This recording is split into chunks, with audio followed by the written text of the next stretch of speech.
កូនពៅបានមកលេងសមុទ្រពិតជាសប្បាយចិត្តខ្លាំងណាស់បងប្អូនហើយសមុទ្រនេះគឺសមុទ្រកំពង់សោមរបស់យើងខេត្តព្រះសីហនុណានេះតពីវីដេអូមុនណាបងប្អូនហើយកូនពៅខ្ញុំមកអូយមកនឹងទៅទាឲ្យតែមានរបស់ញ៉ាំដែលមិនដែលញ៉ាំអញ្ចឹងណារបស់ប្លែកៗអញ្ចឹងហើយប្លែកដែរមួយមុខនេះញ៉ាំការ៉េមជាមួយពងក្រួចលើកទី1ណាគេញ៉ាំការ៉េមមួយពងក្រួចបង្អែមលេងចង្អាបអញ្ចឹងណាបងប្អូនហើយនៅមុខកូនពៅខ្ញុំក៏មានផ្លូវទាពីរដែរកូនពៅខ្ញុំញ៉ាំបដើនិយាយរួមបង្អែមផងចង្អាបផងប្លែកពីគេវាឯងអញ្ចឹងណាបើមិនប្លែកគេមិនថាកូនពៅទេបងប្អូនហើយកូនពៅរបស់ខ្ញុំនិយាយទៅខុសគេរហូតដែរបងប្អូនទៅណាមកណាក៏មិនដែលដូចបង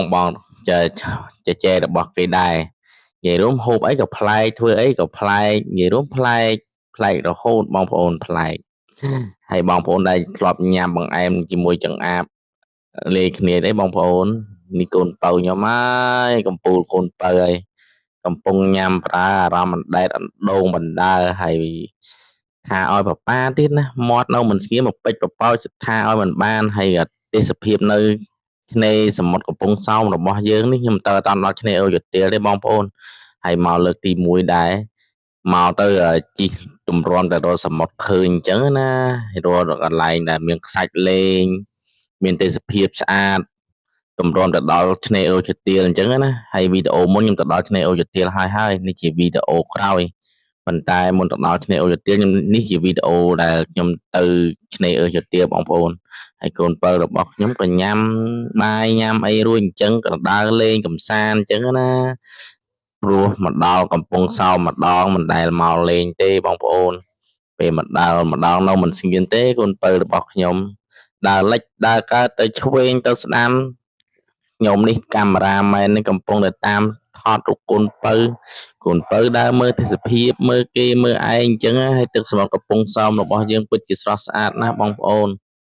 ស្រស់ស្អាតតែមែនទេណានិយាយរួមស្អាតទេសភាពស្អាតភ្ញៀវទេសចរក៏ច្រើនដែរបងប្អូនហើយថ្ងៃនឹងចាំថ្ងៃបុណ្យអុំទូកយើងអញ្ចឹងណាអ្នកមកលេងនៅកំពង់សោមយើងពិតជាច្រើនណាស់បងប្អូនពិតជាច្រើនណែនណានមែនទែនរត់តែកន្លែងចតរថយន្តមិនបានទេបងប្អូនព្រោះយើងភ្ញៀវមកលេងច្រើនកុះកអញ្ចឹងណា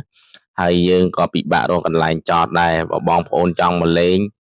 កំសាន្តនៅកំពង់សោមពិតជាសប្បាយខ្លាំងមែនទែនបងប្អូនសប្បាយខ្លាំងណាស់ទេសភាពកំពង់សោមស្អាតនិយាយរួមទៅយើងមកលេងមានកន្លែងដើរលេងគ្រប់កន្លែងបងប្អូនមានឆ្នេរអូឈើទាលដើមឈើចាំស្នេហ៍ខ្មែរធ្វើបានហើយជាពិសេសចុងក្រោយបង្អស់ដែលយើងត្រឡប់ទៅវិញ